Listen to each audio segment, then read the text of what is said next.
In this video I'll be building a cheap gaming rig in this Antec case. I'll link the model number in the description. Since I had this older Antec micro ATX case, I figured I could compare the two, and this newer Antec case is like newer cheap cases. Usually it's very simple and it's light because it's made of very thin metal and the build quality isn't that great, but that goes for all cheaper cases usually. However, I wouldn't consider this as my first choice for a cheap case. Aerocool has some pretty good cheap cases. This PC will have a Sandy Bridge i5 and a GTX760 OEM version graphics card. These i5-2400s are really cheap nowadays and can often be found even for free. This motherboard is from a computer found on a landfill, so it was completely free for me. The GPU is from an earlier build. I upgraded an OEM PC and I got this graphics card from there. I figured I'd use it for this build since i5-2400 seems to be about similarly performing parts, so they shouldn't bottleneck each other. This case doesn't have a good cooling at all. It has only one fan in the front, which doesn't get very much air from these small holes in the sides. So I swapped the airflow configuration a little. The CPU fan is swapped around and I will be exhausting the air of the side. The Antec 430 watt power supply I'm using at this point had some problem with the components, or maybe it was just for the memory, I'm not sure, but anyway I ended up swapping that power supply for another Antec unit. This case has a USB 3.0 port. However, this motherboard doesn't have the 19-pin USB 3 header, so I just installed a PCIe X1 USB 3.0 card which has that header, and now I can use the USB 3 ports.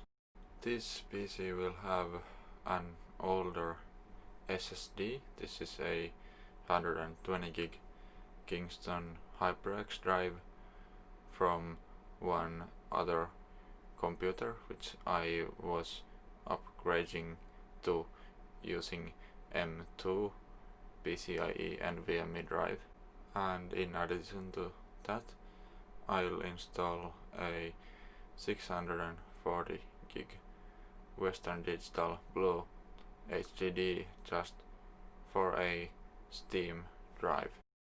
This case is a more recent one, and thanks to that it has a 2.5-inch drive slot, so SSD installation is easy. And like cheaper cases, this case isn't made cable management in mind, but it doesn't have a side panel, so that's not so bad with this case.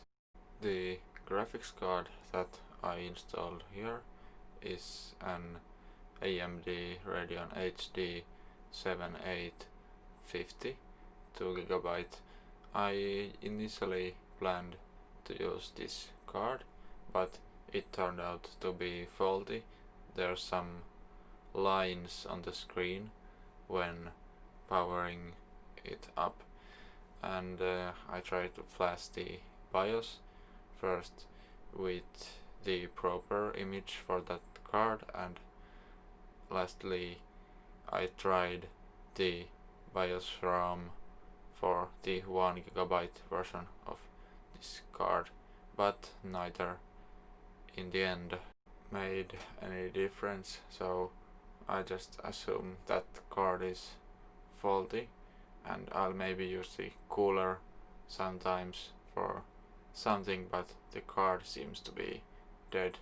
As I've done with many simpler looking PC cases, I installed a cheap RGB fan in the perforated side panel with some rubber grommets, and that is very effective way to enhance both looks and cooling performance.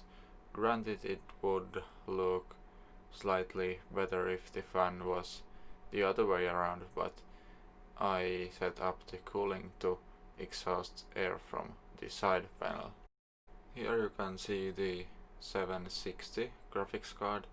It's a weird OEM Asus 3GB version, and it has what looks like to me a very undersized heatsink with a single fan, and this fan gets very loud and the GPU gets way hotter than the non-OEM versions, which had proper heat pipes on them.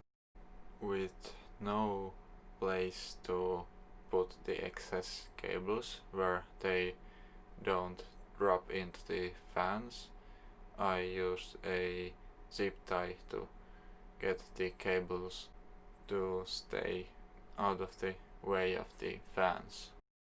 I got this case used, and one place where it was broken a little was one of the front expansion bays. It was missing one of the covers, it didn't stay on properly, so I just replaced it with one perforated expansion bay cover I had harvested off of a old case. GTA 5 ran surprisingly well using quite high settings, and the game is not difficult at all to get to run very smoothly and keeping a nice level of detail. The game was very stable and smooth at 70 to 80 FPS. Though this game has been successfully run with way lower spec PCs, this is quite a good result for this aging hardware in my opinion.